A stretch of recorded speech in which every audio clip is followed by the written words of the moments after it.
J'ai élaboré des lettres de mission pour les membres du gouvernement. Chaque département ministériel va rendre compte, le moment venu, de l'exécution des missions à lui confiées et les conséquences en seront tirées. Cela en toute responsabilité. Il s'agit de notre devoir sacré de redevabilité envers le peuple nigérien. En tout état de cause, à un moment ou à un autre, chacun rendra compte de ses actes devant le peuple, devant l'histoire et devant le Créateur. C'est aussi vrai pour les gouvernants que pour les agents publics, les pères de famille et chaque citoyen. Fin de citation. Général de brigade Abdraman Chani, président du Conseil national pour la sauvegarde de la patrie CNSP, chef de l'État. Message à la nation à l'occasion du 66e anniversaire de la proclamation de la République, 18 décembre 2024.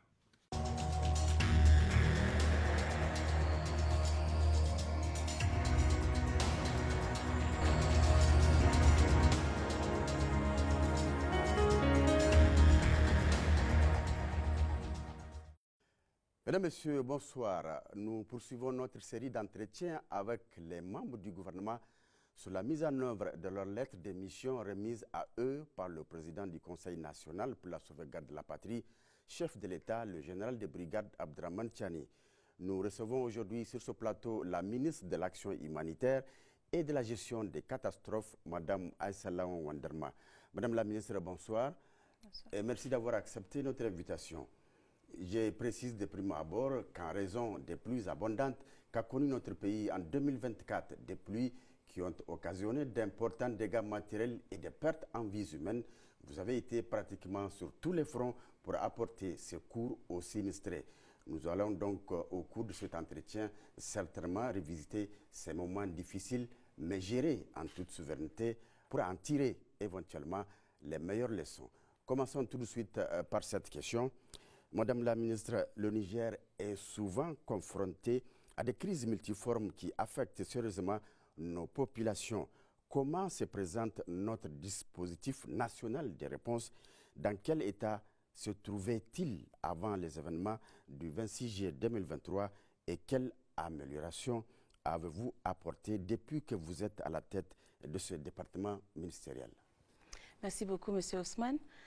J'aimerais tout d'abord, avant de commencer, remercier la RTN de m'avoir invité sur ce plateau pour parcourir ma lettre de mission et aussi faire le bilan relatif à cette lettre de mission. J'aimerais aussi remercier son Excellence le général de brigade Abdraman Chani, président du Conseil national pour la sauvegarde de la patrie, chef de l'État, pour la confiance placée en ma modeste personne à la tête du ministère de l'Action humanitaire et de la gestion des catastrophes. J'aimerais aussi remercier le Premier ministre, ministre de l'Économie et des Finances, M. Ali Mohamed Lamine Zen, pour ses orientations durant les 19 mois passés. J'aimerais aussi saluer les efforts de nos vaillantes forces de défense et de sécurité pour la sécurisation de nos frontières et de notre pays. J'aimerais aussi profiter de ce plateau pour saluer la résilience et la solidarité de nos populations qui ont fait preuve de courage et de résilience pendant les 19 mois passés. Comme vous le savez, le Niger a traversé des périodes, des moments difficiles. Donc j'aimerais vraiment saluer cette résilience, solidarité et courage de nos populations. Maintenant, avant de répondre à votre question, permettez-moi de donner quelques petites définitions qui peuvent poser les jalons pour mieux comprendre le rôle et le mandat de mon département ministériel. C'est important. La première définition que je vais donner, c'est l'action humanitaire. L'action humanitaire, c'est quoi, concrètement? C'est l'assistance apportée aux populations en détresse pour sauver les vies, soulager la souffrance et préserver la dignité humaine lors des crises. La gestion des catastrophes, par contre, est un mouvement d'ensemble, est un ensemble de mesures visant à prévenir, à préparer, à réagir et à se reconstruire face aux catastrophes naturelles et humaines et créées par l'homme pour réduire leur impact sur nos populations. Maintenant, la lettre de mission. Permettez-moi de parcourir les points de la lettre de mission. Sur la lettre de mission, nous avons le premier point qui est le renforcement du mécanisme de suivi des personnes en situation de vulnérabilité à travers l'établissement d'une base de données dynamique. Le deuxième point de la lettre de mission se résume autour de l'élaboration de tout ce qui a comme stratégie et politique autour des actions de prévention, de réaction et d'atténuation, tenant compte des tissus économiques de notre population. Le troisième point de la lettre de mission, c'est l'amélioration des perspectives d'emploi des personnes, des couches défavorisées, afin de réduire la pauvreté de manière durable. Le 4e point de la lettre de mission, c'est l'implication des communautés dans tout ce que nous faisons comme action, comme projet et programme, tout ce que nous élaborons afin de garantir l'implication de nos communautés. Et la 5e, mettre en place un cadre de mesures de performance pour évaluer la mise en œuvre des 4 points de cette lettre de mission. Maintenant, pour revenir à votre question, depuis ma prise de fonction, nous avons procédé à une évaluation interne afin de voir concrètement quelles sont les forces du ministère, quelles sont les faiblesses, quelles sont les opportunités et quels sont les défis et quelles sont les menaces aussi. Donc, suite à ce diagnostic que nous avons mené, nous avons procédé à une réorganisation et des réformes internes.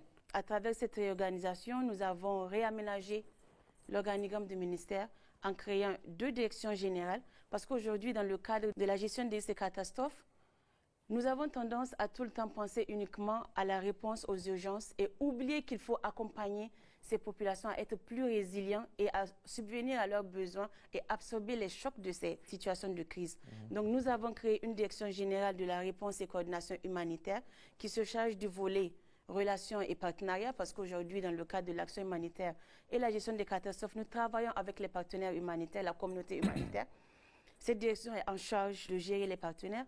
Nous avons une 2e direction aussi qui prend en compte le genre, l'aspect genre dans les réponses que nous amenons. Parce qu'aujourd'hui, on oublie. On se dit que, voilà, dans les réponses, les vivres sont suffisants, n'est-ce pas? Les biens non alimentaires, c'est un kit uniforme. Alors que parmi les personnes que nous assistons, il y a des femmes allaitantes, il y a des femmes enceintes, il y a des filles, il y a des vieillards, il y a des personnes à besoins spécifiques. Donc, nous avons créé une direction qui se charge de ça et aussi dans une autre direction qui se charge des secours d'urgence et de la gestion des traumatismes parce qu'aujourd'hui, on assiste, mais on oublie que ces personnes ont besoin d'une prise en charge psychosociale. Et ce sont les 4 directions plus l'assistance humanitaire et le relèvement précoce au sein de la direction qui se charge de la réponse et coordination humanitaire. Maintenant, la 2e direction générale, comme je l'ai dit, quand on assiste aux urgences, on doit accompagner. Nous avons créé une direction générale de résilience aux catastrophes et aux chocs, au sein de laquelle il y a toutes les actions anticipatoires, préventives, l'élaboration du cadre législatif pour que tous les acteurs qui interviennent dans ce domaine s'alignent avec les priorités de l'État. Nous avons aussi pensé à la promotion des moyens de subsistance, parce que sur ce volet, le Niger est majoritairement composé d'éleveurs, d'agriculteurs et de pêcheurs. Donc la promotion des moyens de subsistance dans l'accompagnement de ces personnes impactées par les crises et chocs est très importante. Nous avons aussi pensé à l'action communautaire, la promotion des actions communautaires. Aujourd'hui, les premiers acteurs pendant les crises au Niger, ce sont les communautés. Ce sont les communautés qui subissent et ce sont elles qui assistent aussi. Donc nous avons pensé à intégrer cet aspect promotion des actions communautaires pour que la voix des communautés puisse être prise en charge dans les outils et stratégies que nous élaborons. Maintenant, la dernière réforme que nous avons faite à l'interne, c'est d'élargir notre direction des statistiques de l'information en greffant l'aspect suivi-évaluation, l'aspect redevabilité et l'aspect gestion des données des interventions humanitaires. Pour la fiabilité des données, c'est ça? Tout à fait, pour la fiabilité des données. Et pour aussi, comme on a en charge la base de données dynamique, donc il est important, nous utilisons les données pour mesurer l'impact de nos actions dans la vie de nos populations. Donc, et aussi, nous avons immédiatement procédé à une révision et une adaptation de nos textes existants. Nous avons révisé nos stratégies, nous avons renforcé les capacités de nos agents, parce qu'aujourd'hui, l'action humanitaire est transversale et nécessite et requiert des compétences dans plusieurs domaines. Donc, aussitôt, nous avons commencé le renforcement de capacités de nos agents. Tout ce que je viens de citer a concouru à l'amélioration du délai de réponse lors des déplacements des mouvements des populations ou lors des inondations que nous avons subies tout récemment. C'est ça la finalité? C'est ça la finalité, globalement, c'est ce que je peux dire sur cette question. Okay. Merci, madame. Madame la ministre, vous avez cité tout à l'heure les 4 points de votre lettre de mission, dont le premier point de cette lettre de mission porte sur le renforcement des mécanismes de suivi et de gestion des personnes en situation de vulnérabilité, telle que la base de données dynamique dont vous avez cité tout à l'heure. Alors, qu'est-ce qui a été réalisé sur ce point à ce jour? Permettez-moi de faire le lien de ce point de la lettre de mission, qui est une action prioritaire dans la vision du chef de l'État dans l'axe 4 de l'accélération des réformes sociales. Et dans l'axe 4 de la vision du chef de l'État, il est dit exactement que c'est une action prioritaire et que cette base de données se veut dynamique. Cette base de données doit comporter des données précises, complètes, sur les conditions de vie de nos populations et les risques de vulnérabilité de ces ménages sur l'ensemble des populations. Maintenant, cette base de données, une fois établie, nous permet de savoir qui sont ces personnes vulnérables, où sont ces personnes vulnérables et de quoi est-ce que ces personnes ont besoin pour sortir de leur situation de vulnérabilité et devenir autonomes. Maintenant, pour répondre à votre question concrètement, depuis notre prise de fonction, ce que nous avons fait, c'est que le ministère de l'Action humanitaire est en charge de l'enregistrement systématique lors des mouvements de population. Nous collectons les données. Nous travaillons de commun accord, de concours avec les gouvernorats. Le processus de validation de ces données, ce qui se fait, c'est que les équipes collectent les données et le gouvernorat prévalide les données. C'est envoyé au comité national de collecte de données et de gestion des informations sur les PDI. Et ces données sont centralisées au niveau national, ensuite envoyées à l'INS qui fait une certification de ces données. C'est ça qui nous permet d'avoir le nombre de personnes déplacées sur le territoire national. Maintenant, dans le cadre de l'établissement de cette base de données, nous avons innové, nous avons gravi une marge de l'échelle en innovant, en utilisant la biométrie pour faire la collecte de données. Donc aujourd'hui, nous avons commencé en novembre 2023 à DIFA, une phase pilote sur l'enregistrement biométrique des personnes déplacées internes. Et cet enregistrement biométrique, nous n'utilisons pas l'empreinte digitale, mais nous utilisons l'iris des yeux pour pouvoir identifier ces personnes. Et cet enregistrement biométrique nous permet réellement d'avoir des données précises, des données complètes. Ça nous permet d'éviter les doublons. Ça nous permet aussi d'optimiser les réponses qui sont apportées parce qu'on a des chiffres concrets et complètes sur le nombre de personnes à assister et à accompagner. Maintenant, dans le cas de cette biométrie, nous avons enregistré à DIFA à peu près 121 363 personnes sur 169 621 personnes avec un taux d'exécution de 72%. Et après l'étape de DIFA, nous allons mettre à l'échelle l'enregistrement biométrique dans les régions qui ont des personnes déplacées internes, à savoir Tawa, Maradi, Tillabéri et aussi Dosso. Dans le cadre de la base de données dynamique, en collaboration avec l'Agrimet qui nous appuie et les différents départements ministériels, nous sommes aussi en train d'établir une base de données sur les pertes et dommages liés aux différents types d'aléas climatiques ou liés aux catastrophes. Et cela permet vraiment à l'État d'avoir une meilleure projection en termes de coûts causés par ces différents aléas et d'améliorer la planification et la budgétisation annuelle que nous faisons. Nous procédons à des collectes de données sur l'évaluation des besoins des personnes déplacées internes à travers le DTM qui est une matrice de suivi des déplacements. Ça nous permet de savoir, OK, cette personne qui est enregistrée dans la base de données, elle s'est enregistrée ici, elle est où dans un moment temps T1, T2, T3, où est-ce que la personne est sur place. Donc ça nous permet vraiment d'avoir une base de données dynamique. Et dans ce sens, sur les autres points de la lettre de mission, nous comptons élaborer une base de données plus complète qui va au-delà des personnes déplacées internes, qui recense toutes les personnes vulnérables et qui prend en compte leurs besoins.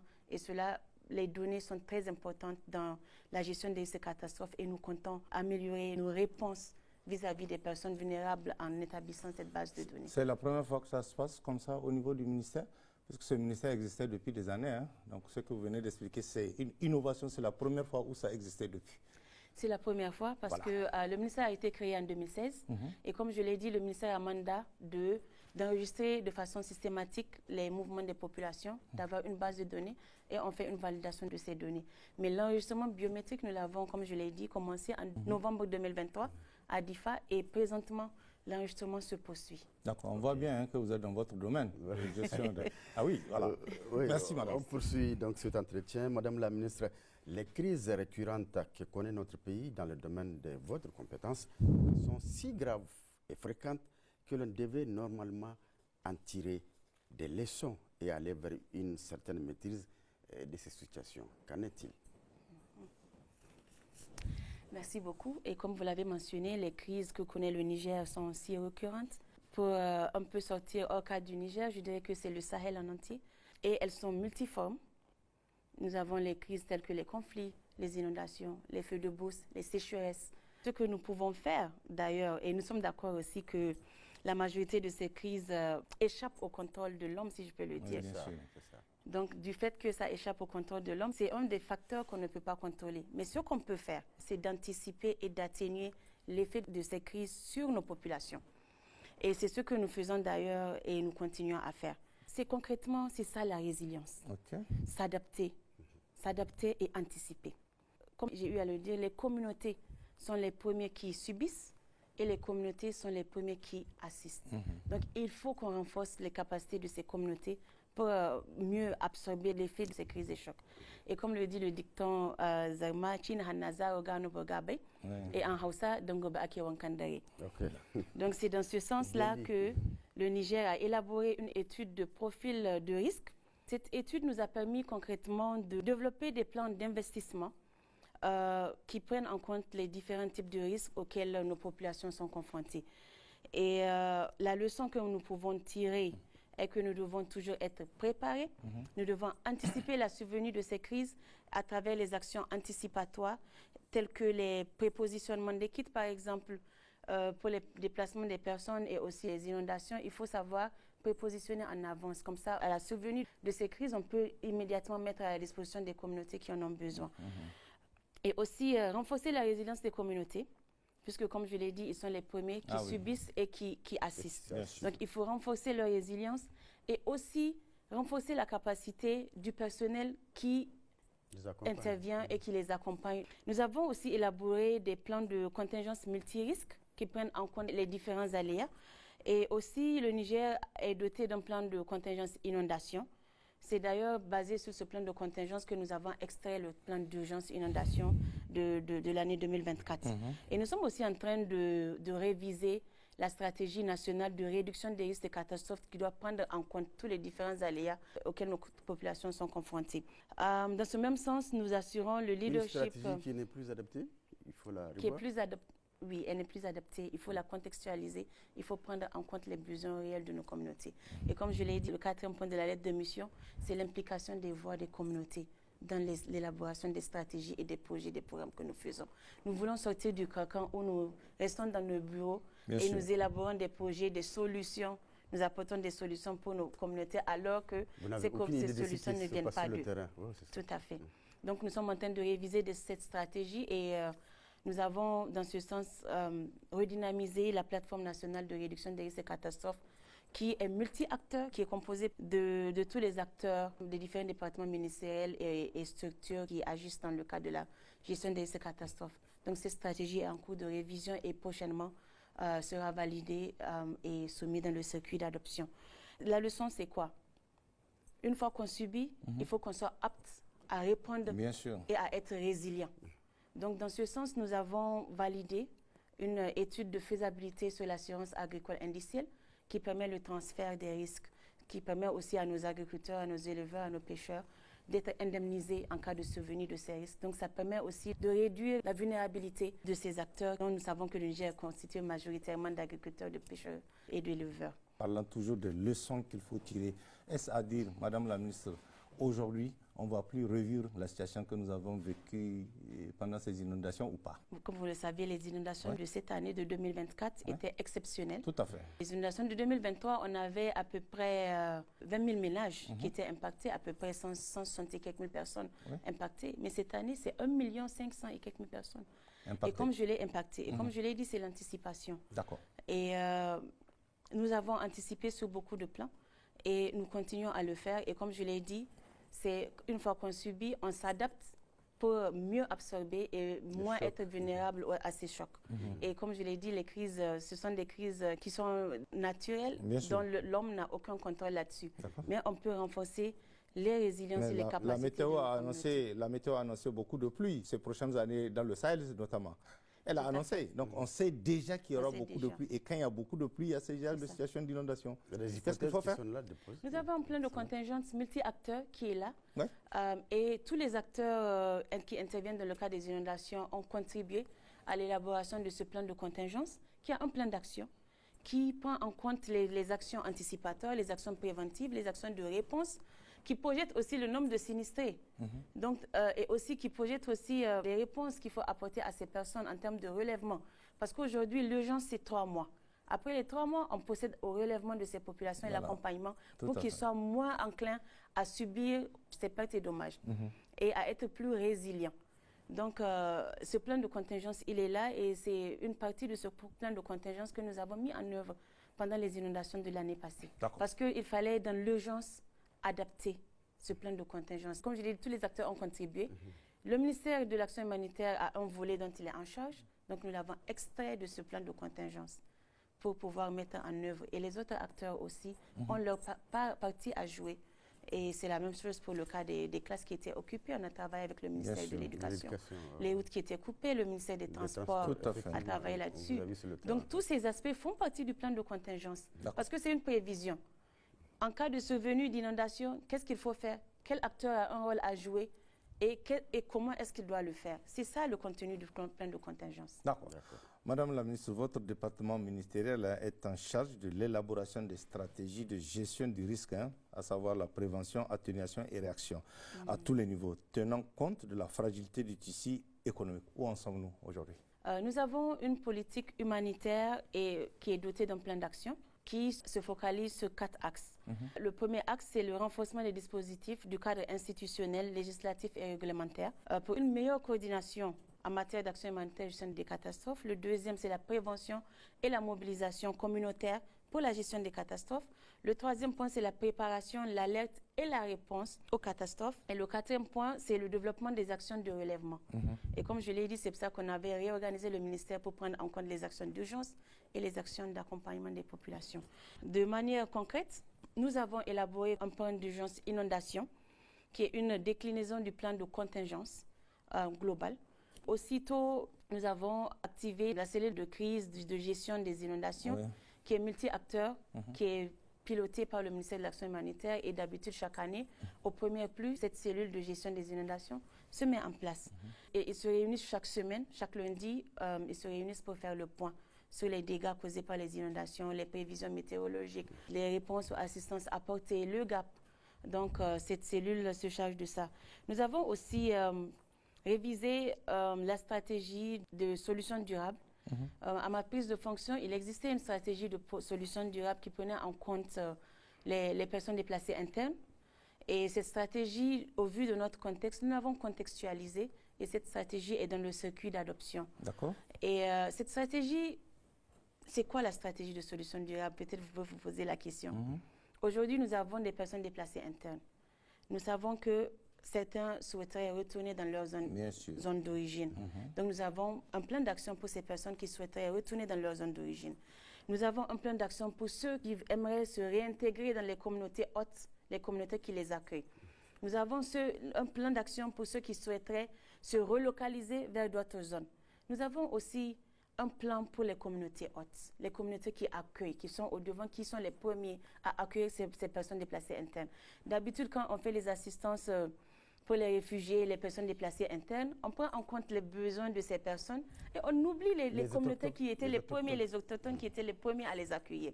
Donc, cette stratégie de solution durable a pris en compte les besoins de ces communautés hôtes parce que dans cette communauté aussi, il y a des personnes vulnérables qu'il faut considérer. Nous avons réadapté cette stratégie et soumis dans le circuit d'adoption. La deuxième stratégie que nous sommes en train d'élaborer, comme je viens de le mentionner tout à l'heure, c'était la stratégie de réduction des risques de catastrophes, où nous avons réactivé et opérationnalisé la plateforme nationale de réduction des risques de catastrophes qui est multi-acteur, qui se charge de toutes les actions anticipatoires, préventives, de réponse, de réaction, d'atténuation et de relèvement. Nous avons aussi une stratégie nationale de relèvement durable et son mécanisme de financement. Ça aussi, ça va au-delà des 6 mois. Nous avons aussi, comme je l'ai mentionné tout à l'heure, nous sommes dans le processus de mettre en place une base de données sur les pertes et dommages pour me permettre de mieux budgétiser et de mieux anticiper et de mieux projeter l'impact budgétaire de ces pertes et dommages causés par les crises et catastrophes sur nos populations afin de les prendre en charge. Nous avons une stratégie de localisation. Maintenant, cette stratégie de localisation nous permet vraiment de créer une synergie d'action de tous les acteurs humanitaires sur le territoire nigérien et aussi national et aussi dans le but d'optimiser l'assistance aux personnes vulnérables. Cette stratégie de localisation permet le transfert de compétences des ONG internationales, des structures humanitaires vers les communautés, qui sont d'ailleurs les premiers à répondre en cas de crise et qui sont ceux qui subissent aussi. Nous avons aussi lancé le processus, comme je l'ai dit tout à l'heure aussi, de l'assurance agricole indicielle, où l'étude de faisabilité a été validée. Et en plus de ça, lors des inondations passées, bien avant les premières pluies, nous avons élaboré une cartographie des zones inondables qui prend en compte les 5 dernières années des zones inondées et des zones potentiellement inondables. Et nous avons disponibilisé cette cartographie aux 8 régions, au département, pour qu'ils puissent anticiper et aussi déjà avoir une idée des régions qui étaient susceptibles d'être inondées pendant les 5 dernières années. Madame la ministre, l'amélioration des perspectives d'emploi pour les couches défavorisées afin de réduire la pauvreté de manière durable est l'un des points importants de votre lettre d'émission. Madame la ministre, que pouvez-vous nous dire en termes de réalisation par rapport à cette question? Permettez-moi aussi sur ce point de faire le lien avec l'axe 4 de la vision du chef de l'État, qui est l'accélération des réformes sociales, qui s'articule autour de la mise en place d'un système de protection sociale adaptatif, performant, pour prévenir les situations de vulnérabilité.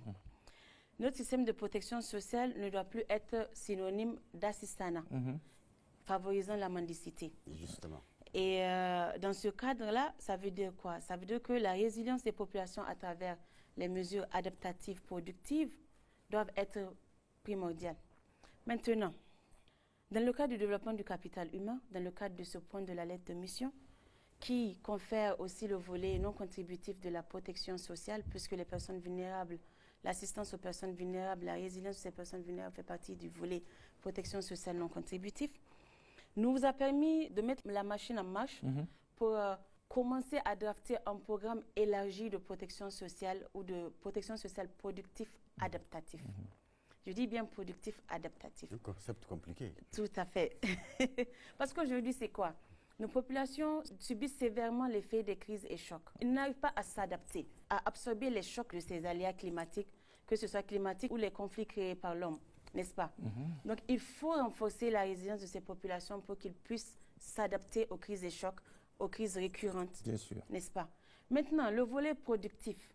Comme je l'ai dit, nous sommes majoritairement constitués d'agriculteurs, d'éleveurs et de pêcheurs. Nous devons faire la promotion des moyens de subsistance de ces personnes. Il faut renforcer les compétences de ces personnes pour qu'ils puissent contribuer au développement économique de notre pays.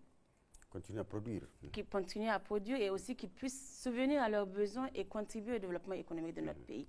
Maintenant, je vais essayer de vous expliquer la connexion entre les 2 points de la lettre de mission ou les 3 points qu'on a parcourus avec celle-là. D'accord. Ce point de la lettre de mission dit d'améliorer les perspectives d'emploi des personnes vulnérables, n'est-ce pas, afin de réduire la pauvreté de manière durable. Le premier point de la lettre de mission, nous allons avoir une base de données dynamique qu'on pourra mettre à jour, biométrique. Et cette base de données nous permet de savoir qui sont ces personnes vulnérables, où est-ce qu'ils sont et de quel appui est-ce qu'ils ont besoin. Maintenant, j'ai énuméré plusieurs stratégies politiques, etc., sur le renforcement de la résilience, les préventions, etc. Mais pour qui, concrètement? C'est pour nos couches vulnérables. Bien sûr. Et ce que nous avons décidé de faire, c'est de mettre toutes ces stratégies, après élaboration, de les mettre dans un panier et de ressortir, selon les besoins spécifiques des personnes, un programme qui prend en compte les besoins de ces personnes qui, d'habitude, comme l'axe 4 de la vision du chef de l'État, c'est de sortir les personnes vulnérables du cycle d'assistanat. Oui, bien sûr. Ce cycle d'assistanat, c'est quoi? Chaque année, on a des urgences, on répond pendant la période de soudure, pendant la période d'inondation, on répond, on se retire. On répond, on se retire. Et ce sont les mêmes personnes qu'on assiste. Ah oui. Donc, dans ce cadre-là, nous voulons, à travers le point de la lettre de mission, élaborer cette base de données, savoir qui sont ces personnes, et aussi évaluer leurs besoins, apporter les assistances nécessaires pour ces personnes, et aussi les suivre dans le temps, à travers ce programme de protection sociale élargi, adaptatif aux crises et chocs, et productif pour qu'ils puissent se prendre en charge et contribuer au développement économique. Donc, ce qui va nous permettre de suivre ces personnes à un temps T0. OK, on a recensé telle personne, on lui a apporté un renforcement de capacité, il a reçu un cash transfert, il a reçu une formation, il a reçu X, Y, Z. Qu'est-ce que ça lui a apporté? Est-ce que cette personne-là, à un temps T1 ou T2, est toujours vulnérable ou bien il y a un impact des actions que nous apportons à ce ménage. Si je prends ça dans sa globalité à ce ménage, est-ce qu'il y a eu un impact positif sur la résilience ou l'amélioration ou l'adaptation de ces personnes?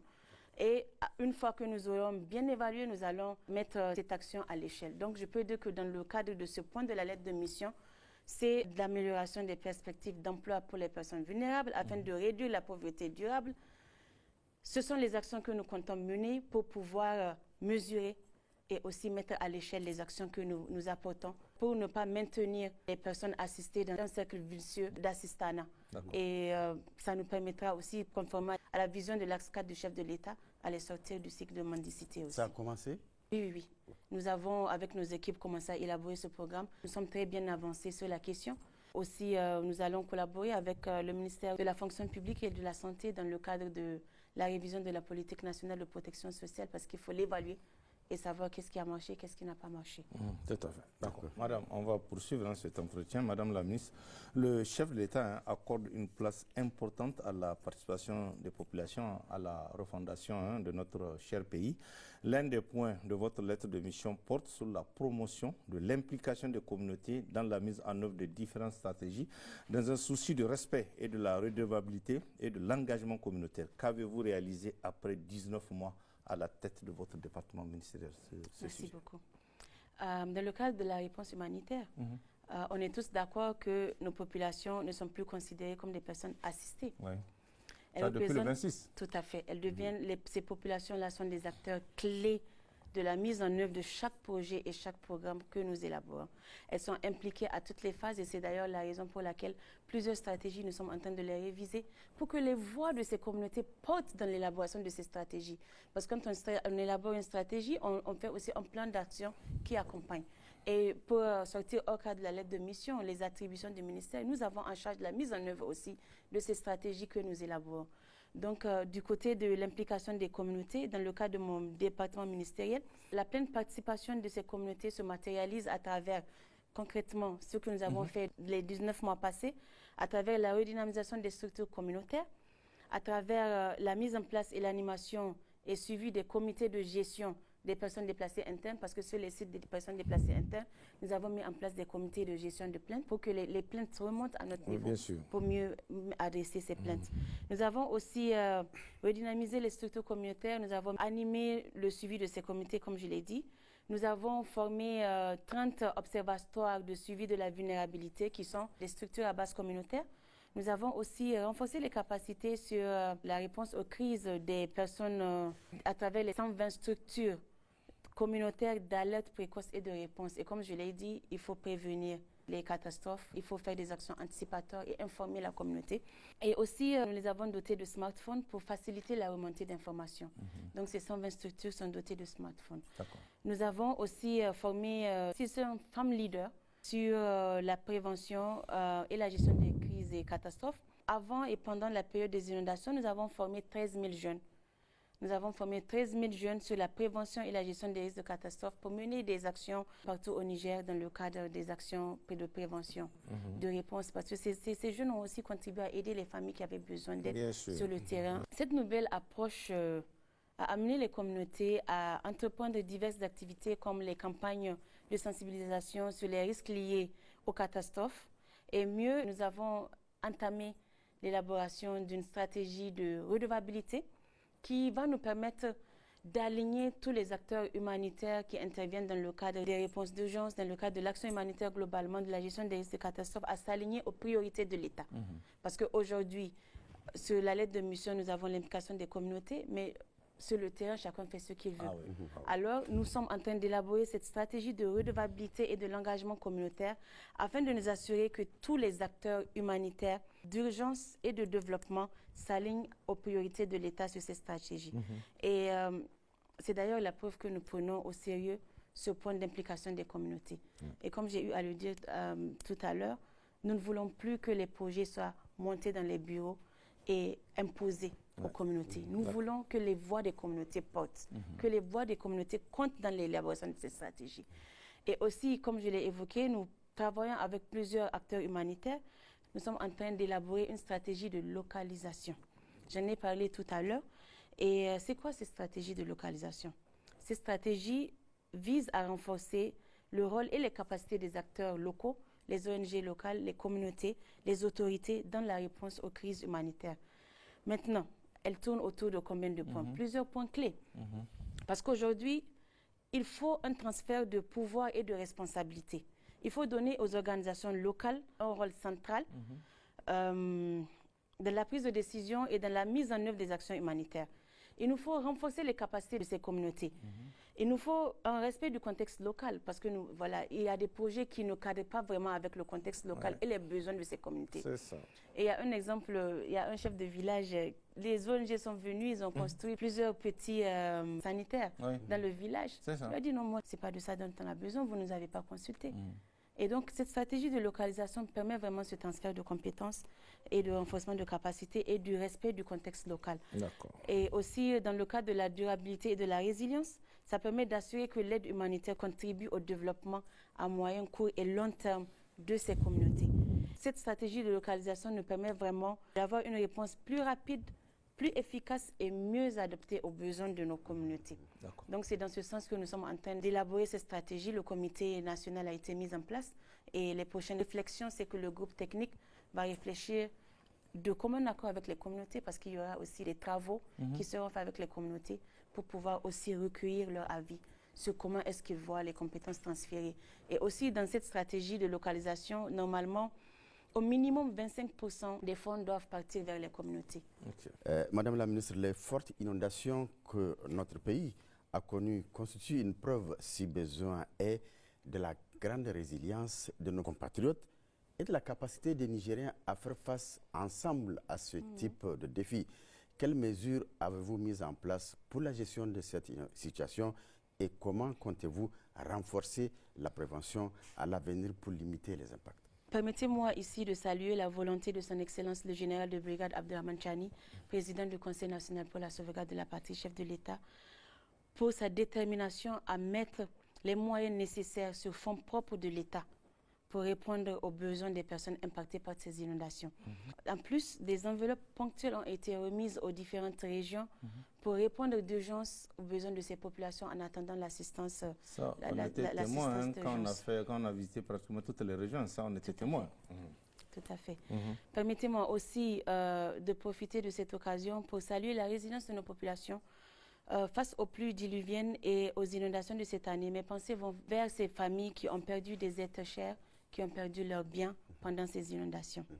Maintenant, pour revenir à votre question, en novembre 2023, nous avons été sur les digues de protection au niveau de Niamey avec le gouverneur de la région de Niamey et aussi les chaussées drainantes pour voir concrètement l'état de ces digues de protection. Évaluer les risques. D'évaluer les risques et aussi voir les possibilités de réhabilitation.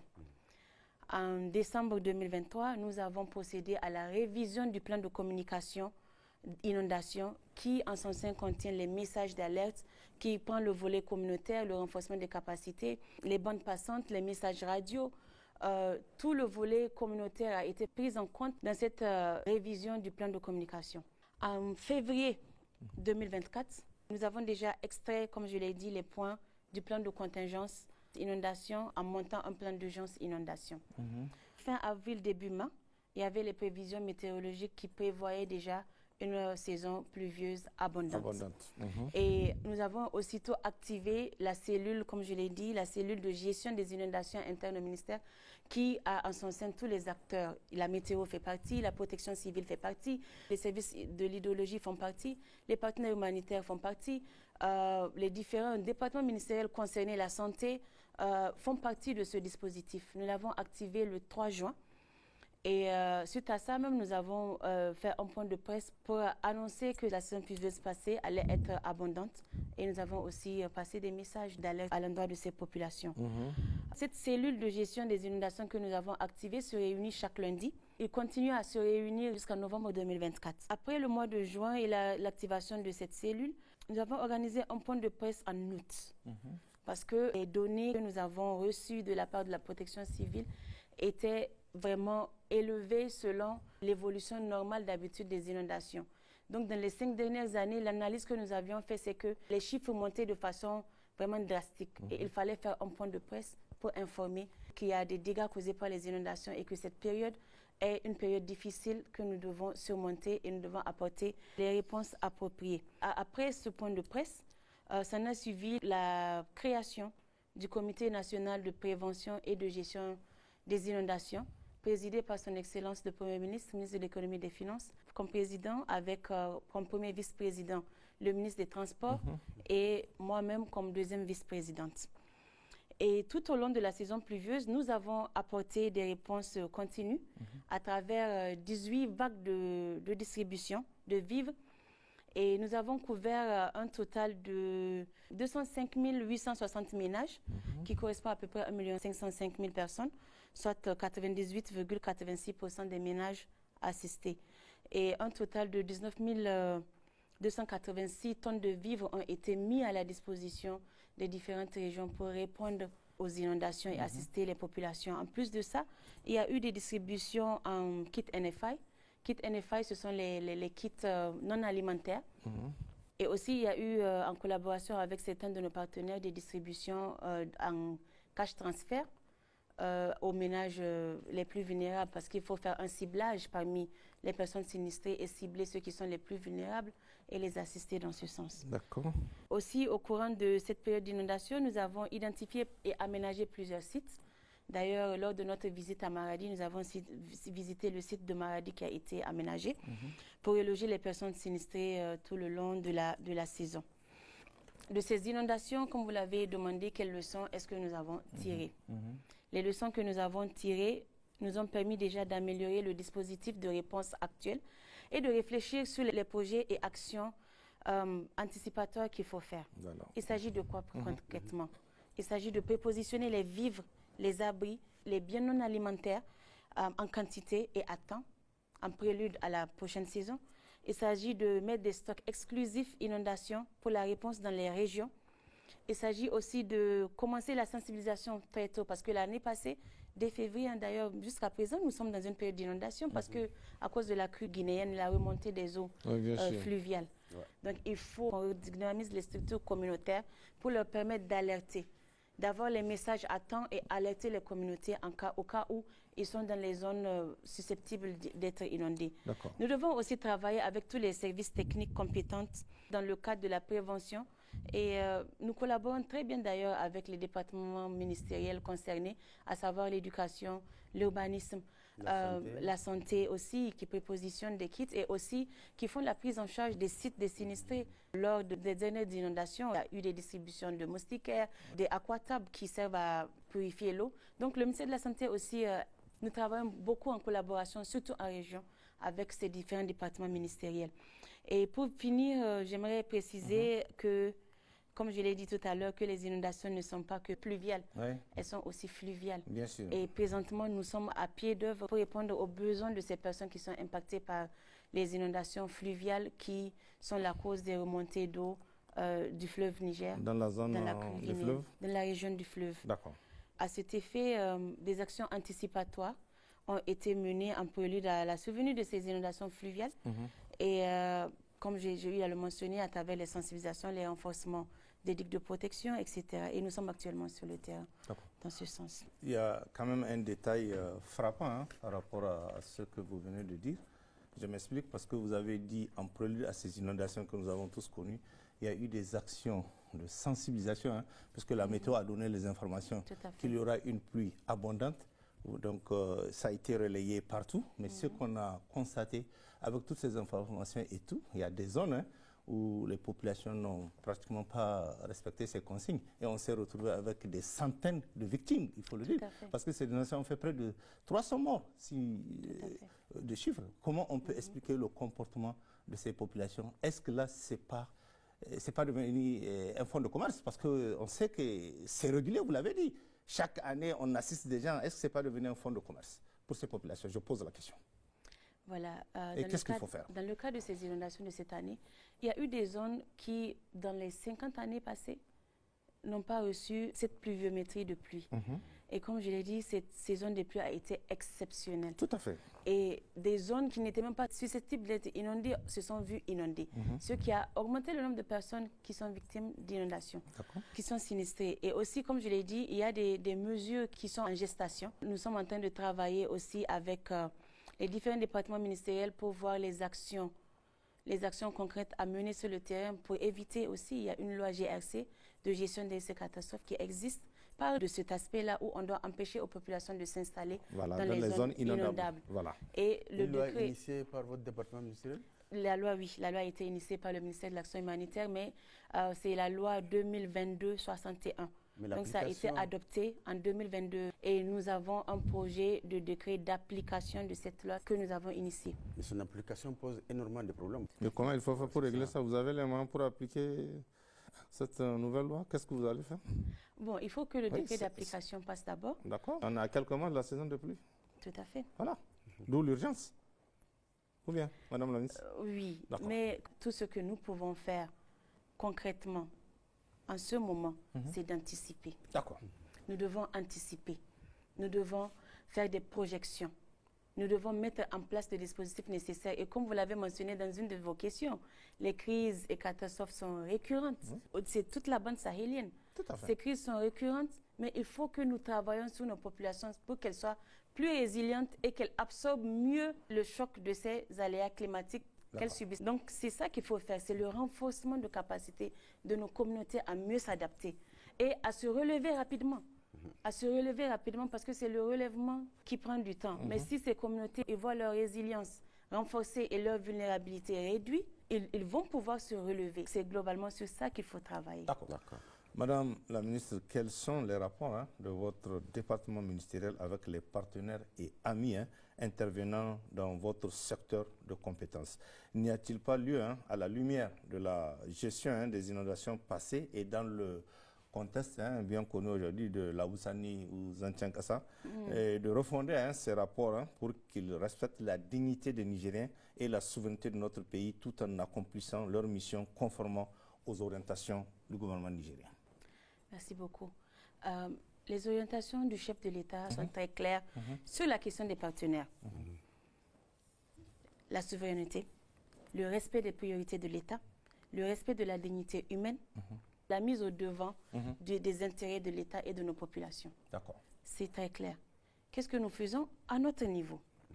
Chaque audience, chaque visite terrain que je fais, je m'assure que ces partenaires reçoivent de ma part les priorités de l'État et les priorités sur lesquelles ils doivent s'aligner. Et ces partenaires, comme je l'ai dit, au niveau national, ils sont moindres, mais ils sont tous au niveau local. Local, tout à fait. Donc au niveau régional. Donc chaque visite terrain que je fais, je m'assure de rencontrer ces partenaires et de leur clarifier que nous sommes dans une refondation, dans un Niger nouveau, inspiré par la souveraineté, le respect des priorités de l'État, la dignité humaine, et ces partenaires doivent s'aligner à ces priorités. Et c'est très clair. D'accord. Et aussi, avec le changement de paradigme, nous nous sommes assurés aussi que notre personnel aussi prenne connaissance de ces priorités et l'applique et dans leur relation avec les partenaires. D'accord. C'est très clair. C'est l'intérêt de l'État qui doit être mis au devant dans toute décision ou dans tout partenariat. Et les priorités de l'État sont très bien, clairement définies. Et au niveau de nos compatriotes qui travaillent dans ces structures, ces organisations, qu'est-ce qui est fait? Parce qu'il y a aussi nos compatriotes qui travaillent dedans. Tout à fait. Permettez-moi de revenir un peu en arrière sur la première question. C'est de rappeler la stratégie de localisation dont je vous ai parlé. Et pour cette stratégie, nous sommes en train de procéder à une cartographie au niveau des ressources disponibles et les acteurs sur le terrain. Par rapport au Niger nouveau, l'Aboussani Zanthiankassa, je pense qu'aujourd'hui, même les petits garçons dans la rue connaissent c'est quoi. Tout à fait. Donc nos compatriotes qui travaillent avec les ONG savent aussi, ils connaissent les priorités de l'État. Afin qu'ils puissent préserver quand même les intérêts vitaux du Niger. Tout le monde adhère à cette vision du chef de l'État, D'accord. où il faut mettre les intérêts de l'État au devant. Et nous assurons aussi, comme je l'ai dit, les audiences sont faites en commun avec nos compatriotes qui travaillent dans ces ONG. Donc le message, il est passé. Et nous assurons aussi que dans tous les comités où nos compatriotes participent, nous passons le message, c'est très clair, les priorités de l'État sont très claires et nettes sur la gestion du partenariat et comment nous devons réagir. Et aujourd'hui, nous sommes dans un Niger nouveau et tout le monde est conscient que ce n'est plus l'ancienne façon de travailler. Oui, bien Nous sûr. sommes dans une nouvelle ère de refondation, de solidarité, de souveraineté. Et c'est dans ce sens-là que nos compatriotes qui travaillent avec ces structures aussi l'appliquent. D'accord. Donc on ne peut plus nous pétiner. Non, C'est fini. c'est fini. D'accord. Merci, madame. Madame la ministre, quelle sera votre stratégie pour mettre en place un cadre approprié des mesures des résultats et d'appréciation de la performance des actions au sein de votre ministère? Merci beaucoup. Dans ce cadre-là, comme je l'ai dit, la direction des statistiques et de l'information a été élargie au suivi et évaluation, à la gestion des données des interventions humanitaires. Et aussi, nous avons créé, dès notre prise de fonction, nous avons créé des outils de suivi de performance et formé les agents là-dessus. Et nous avons aussi fixé des objectifs très clairs aux différents directeurs et aussi mis en place un système d'évaluation de performance à l'interne. Il faut que les instructions qui ont été passées à l'IGS et aux responsables des programmes, c'est de s'assurer que l'exécution de nos actions sont suivies. Et maintenant, pour que l'exécution de ces actions soit suivie, il faut que le personnel ait des objectifs clairs et qu'il soit évalué sur ces objectifs. Et il y a un système d'évaluation de performance que nous avons mis en place où chaque trimestre, les agents sont évalués là-dessus. C'est un outil efficace? C'est un outil efficace parce que ça nous a permis de récolter. Au début, on l'avait fait de façon semestrielle et après de façon annuelle. Donc ça nous permet vraiment de s'assurer que tout le monde s'aligne autour des actions prioritaires du ministère. D'accord. Madame, pour finir, Madame la ministre, nos 3 pays de la Confédération AES partagent des situations communes en ce qui concerne les conflits et les catastrophes naturelles qui entraînent des déplacements de population entre les 3 frontières. Quelle politique commune envisagez-vous de mettre en œuvre en vue de gérer plus efficacement les situations d'urgence humanitaire qui pourraient se poser à nos 3 États? Nous avons des personnes déplacées internes au Niger, nous avons des personnes déplacées internes au Mali, nous avons des personnes déplacées internes au Burkina. Oui. Tous les 3 pays de l'AES subissent aussi les effets du changement climatique et subissent aussi des catastrophes naturelles multiformes telles que les inondations, les sécheresses, les feux de brousse, etc. Dans ce sens, j'ai contacté mes différents homologues au Mali, du Mali et du Burkina pour discuter sur les pistes de collaboration. Et c'est d'ailleurs ce qui nous a permis en novembre 2023, lors des premières réunions entre les différents pays, j'ai élaboré un mémorandum d'entente tripartite qui prend en compte plusieurs aspects. Le premier aspect, c'est l'échange d'expériences en matière d'assistance humanitaire et de gestion des catastrophes, ou tout domaine connexe, parce que nous avons aussi tous la prise en charge des personnes vulnérables. L'autre point du mémorandum d'entente, c'était la conception des programmes et projets relatifs à la gestion des crises humanitaires, à la prévention des catastrophes et au relèvement des populations. Et le troisième point de ce mémorandum d'entente s'articule autour de la mise en œuvre des dispositions permettant une assistance mutuelle et partagée en cas de survenue d'éventuelles urgences humanitaires sur le territoire de l'un des pays signataires du présent protocole. J'ai récemment contacté la ministre du Burkina pour voir comment est-ce que nos techniciens peuvent revoir ces documents pour mieux proposer une politique commune dans ce sens. Et ce sont les efforts que nous avons fournis dans le cadre de l'AES. D'accord. Madame, merci, madame. Vous êtes dans l'humanitaire, je pose la question, parce qu'on voit comment vous maîtrisez ce secteur. Vous êtes dans l'humanitaire? Moi? Oui. Vous avez été dans l'humanitaire, je pose la question. J'ai travaillé dans l'humanitaire au Niger, en RDC, sur plusieurs domaines d'ailleurs. D'accord. Sur plusieurs domaines, sur des projets multi-secteurs. Et j'ai aussi une partie de mon expérience aux États-Unis. Et voilà, j'ai 22 ans de carrière. Je peux avoir 38 ans, mais toute expérience confondue, j'ai 22 ans de carrière. D'accord. J'ai commencé à travailler dès l'âge de 18 ans. Merci. Merci pour ces précisions. On ne va pas se quitter sans vous donner vraiment la chance de dire votre dernier mot avant qu'on se sépare. J'aimerais tout d'abord réitérer mes remerciements au chef de l'État, son Excellence le général de brigade Abdrahmane Chani, pour la confiance placée en ma personne, en mes compétences, pour gérer le ministère de l'Action humanitaire et de la gestion des catastrophes. Et aussi remercier le Premier ministre pour son accompagnement dans les actions au cours des 19 derniers mois. Je voudrais, sans oublier, remercier les gouverneurs les gouverneurs des régions. Avec qui vous avez travaillé? Avec qui nous avons travaillé, vous étiez constamment qui étaient disponibles, tout le temps disponibles sur la gestion des inondations ou des personnes déplacées internes ou toute action. Ils sont tout le temps disponibles pour nous appuyer et pour nous accompagner dans ce que nous faisons. Et je voudrais aussi profiter de ces derniers mots pour saluer la solidarité et la résilience des Nigériens face à toutes les difficultés de chaque jour. D'accord. Et envoyer aussi mes pensées à nos forces de défense et de sécurité sur le terrain, les blessés, ceux qui sont tombés sur le champ d'honneur, qu'Allah subhanahu wa ta'ala leur accorde le paradis, Jannat al-Firdaus.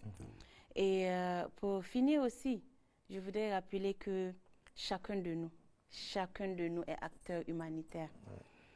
Et aussi, chacun de nous est acteur de l'action humanitaire, de la gestion des catastrophes.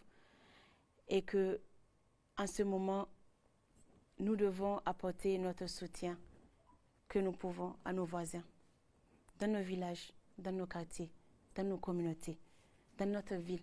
Et c'est ça qui fait la réponse à l'échelle nationale.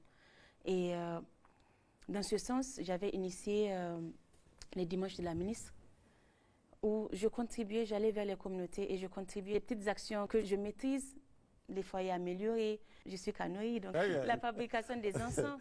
Nous avons aidé les femmes de FDS qui sont dans la région de Tillabéri à avoir des jardins agroécologiques. Nous les avons organisés en AVEC, qui est l'association villageoise de crédit et d'épargne, qui leur permet de mobiliser des petits fonds de commerce et de passer la main entre elles. Il y a plein d'actions que nous avons menées dans ce sens et comme je l'ai dit, chaque personne peut faire quelque chose, peut apporter une différence dans la vie de son prochain, de son voisin, de son village, de sa communauté. Et comme le dit l'adage, si vous voulez aller vite, allez seul. Oui, bien sûr. Mais si vous voulez aller loin, allez ensemble. N'est-ce pas? Oui. Et je vais terminer ces mots avec mon verset préféré que j'utilise chaque jour. Merci. Merci. Mesdames, Messieurs, nous voilà donc à la fin de cet entretien. Merci de votre aimable attention. Passez un excellent moment en compagnie de nos programmes.